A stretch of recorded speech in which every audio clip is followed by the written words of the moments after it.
होगा। आप यदि आए हैं तो अब हमेशा के लिए यहीं बस जाइए। तो इस प्रकार से सर्वप्रथम कल तक हमने श्री शिव महापुराण की रुद्र संहिता के सती खंड, पार्वती खंड और युद्ध खंड की चर्चा को श्रवण किया। अब तीसरी जो संहिता है उसका नाम है शतरुद्र संहिता। शतरुद्र संहिता में भगवान श्री शिव के अर्धनारीश्वर स्वरूप का वर्णन किया गया। भगवान का जो स्वरूप है भोलेनाथ का, आधा स्त्री का और आधा पुरुष का, ये कब प्रकट हुआ, कब भगवान ने अर्धनारीश्वर स्वरूप लिया? एक बार ब्रह्मा जी ने सृष्टि रचना का कार्य जब प्रारंभ किया, सृष्टि को बनाना प्रारंभ किया, तो सृष्टि की रचना, सृष्टि का विस्तार ना होते हुए देख करके ब्रह्मा जी ने भगवान को याद किया कि प्रभु किसी भी प्रकार से सृष्टि का विस्तार करवाइए। और श्री ब्रह्मा जी महाराज ने तप किया, और जब तप किया तो भगवान भोलेनाथ, देवादिदेव महादेव जी जो हैं वह अर्धनारीश्वर का स्वरूप लेकर के प्रकट हो गए। अर्धनारीश्वर आधा स्वरूप भवानी पार्वती जी का और आधा स्वरूप भगवान भोलेनाथ का। और अर्धनारीश्वर स्वरूप लेकर के जब प्रकट हुए, ब्रह्मा जी से पूछा क्या चाहते हो, आपने क्यों तप किया? तो ब्रह्मा जी ने कहा कि प्रभु मैं इतना परेशान हूं, इस सृष्टि रचना का कार्य आगे ही नहीं बढ़ता, सृष्टि रचना का कार्य आगे नहीं बढ़ता, विस्तार ही नहीं हो रहा है सृष्टि का, इसके लिए क्या किया जाए? तो भगवान इतना प्रेम भवानी जी से करते हैं, भवानी जी को अपने साथ ही लेकर के आए। देखो हम कई बार आपको कहते हैं कि भगवान शिव ने रामचरित्र मानस की रचना करी, और भगवान शिव ने जो श्री रामचरित्र मानस की रचना करी उसमें 100 करोड़ श्लोक हैं। श्री गोस्वामी जी ने लिखा, रच महेश निज मानस राखा, रच महेश निज मानस राखा, रच महेश निज मानस राखा, रच महेश मानस राखा, पाए सुसम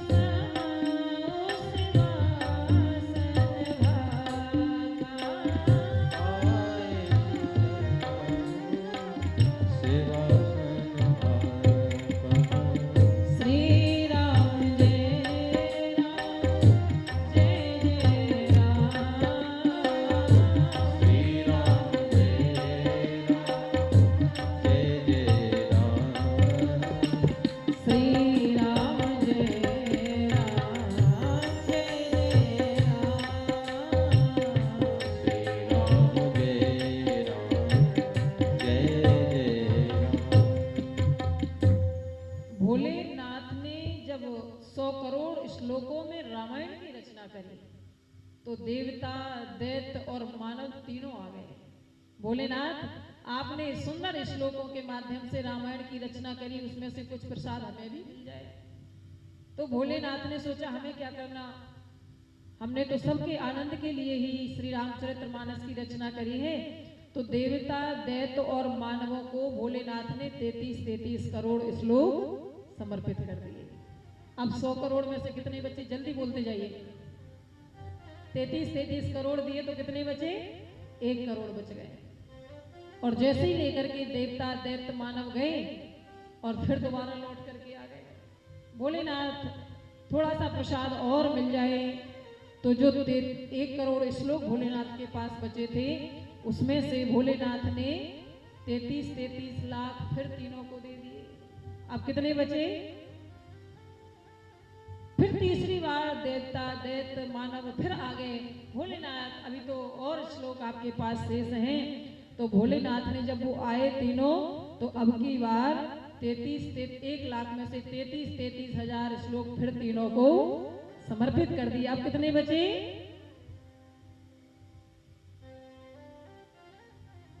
1 लाख में से 33 हजार श्लोक फिर दे दिए तो कितने बचे, 1000 और लेकर के गए, फिर भी संतुष्टि नहीं हुई। देवता दैत्य मानवों को फिर आगे मांगने, भोलेनाथ अभी तो आपके पास 1000 श्लोक और हैं। तो अब की बार भोले बाबा ने 3300 श्लोक फिर तीनों को दे दिए। आप कितने बचे? केवल 100 श्लोक। फिर भी संतुष्टि नहीं हुई, क्योंकि हमारा ये जो मन है ये कभी भरता नहीं है। फिर से आ गए देवता दैत्य मानव, भोलेनाथ अभी तो आपके पास 100 श्लोक और शेष हैं। तो भोले बाबा ने 33 श्लोक और फिर तीनों को दे दिए। फिर लेकर के गए, फिर वापस आ गए। भोलेनाथ अभी तो 1 श्लोक और आपके पास शेष है। भोले बाबा ने कहा कि क्या करूं, मांगने वाले 3 हैं और श्लोक 1 ही बचा, क्या करना चाहिए? तो अनुष्टुप, संस्कृत के अनुष्टुप छंद का ये श्लोक है, इसमें 32 अक्षर हैं। तो अब की बार भोले बाबा ने तीनों को 10-10 अक्षर और दे दिए। अब भोले बाबा के पास बचे केवल 2 अक्षर। 100 करोड़ श्लोकों की रामायण में से केवल भोलेनाथ के पास 2 अक्षर बचे। तीनों ने विचार किया कि पूरे श्लोक भोले बाबा ने हमें समर्पित कर दिए, केवल 2 अक्षर अपने पास रखे। वो 2 अक्षर कौन से हैं? तो फिर तीनों लौट करके आए, भोले बाबा अब हमें आपसे कुछ चाहिए नहीं, हम ये जानना चाहते हैं कि आपके पास जो 2 अक्षर बचे हैं, आपने वो हम लोगों को नहीं दिए, वो 2 अक्षर कौन से हैं? तो देवता दैत्य मानवों से भोलेनाथ ने कहा, भैया वो 2 अक्षर हैं, एक तो रा और दूसरा मा। ये 2 अक्षर बस मैंने अपने पास रखे और मुझे कुछ नहीं चाहिए। देखो, और सब देवताओं के नाम तो मंत्र हैं, और सभी देवताओं के नाम मंत्र हैं, जो मंत्र केवल संसार में ही सुख प्रदान करेंगे। लेकिन श्री राम नाम जो है वह मंत्र नहीं, बल्कि वो तो महामंत्र है। महामंत्र जोई जपत महेशु, काशी मुकुट हेतु उपदेशु। तो जब अंतिम यात्रा जीव पूरी करता है, संपूर्ण करने जाता है, तब मंत्र नहीं बल्कि महामंत्र ही साथ देता है। जब सब यात्रा निकाली जाती है तो क्या कहते हैं? राम राम सत्य है। तो अंतिम यात्रा के समय तो महामंत्र ही काम देता है। एक बार भोलेनाथ ने कहा भवानी जी से, भवानी जी बहुत तेज भूख लगी है, जल्दी से भोजन बनाओ। तो देवी पार्वती बोली कि अभी तो मैं पूजा में बैठी हूँ, जब तक पूजा संपन्न नहीं होगी तब तक मैं कैसे आपको भोजन करा सकती हूँ। जब मेरा पाठ पूरा हो जाएगा विष्णु सहस्त्र नाम का, उसके बाद में फिर आपको भोजन परोसूंगी, भोजन दूंगी बना करके। भोलेनाथ ने कहा, देवी बुरा ना मानो तो एक बात कहूं, आज मैं तुम्हें एक ऐसा नाम बताता हूँ जिस नाम का तुम स्मरण करोगी तो तुम्हें भगवान विष्णु के 1000 नाम जपने का फल प्राप्त एक नाम में ही हो जाएगा। वो कौन सा नाम है? राम रामेति रामेति रमे रामे मनोरमे, सहस्त्र नाम ततुल्यम राम नाम वरानने। एक बार राम का नाम भाव से ले लिया जाए तो भगवान विष्णु के 1000 नाम जपने का फल प्राप्त हो जाता है।